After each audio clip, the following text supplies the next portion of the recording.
Welcome to the release of WebPort 2.23.10. Here we will go through some highlights of included new features and improvements. We start with some new alarm features. When editing tags, it is now possible to create advanced criteria for when the alarm should be active.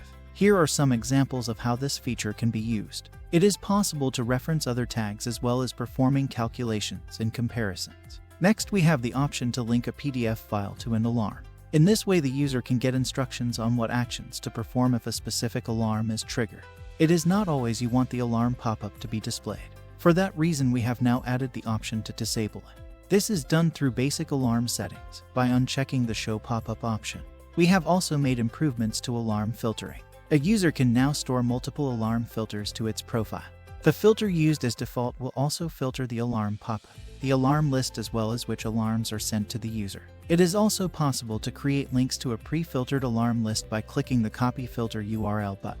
When exporting alarm, all columns displayed in the alarm list is also included in the export. On the driver side, we have improved our driver for BACnet. By adding support for notification class, we now support two-way synchronization of alarm status. To enable this feature, check the Use Alarm Sync under Device Settings. We have also added support for using hostname and DNS names when directly addressing BACnet devices. For Trend, we have added the option to validate data before storing it to the database. This is enabled on a tag level by checking the Enable Validation under Trend options. When doing so, the value is validated against the engmin and engmax settings for the tag. If the value is outside this range, the value will not be stored to the database. For full release notes, visit our download page and try it out yourself. Thanks for watching.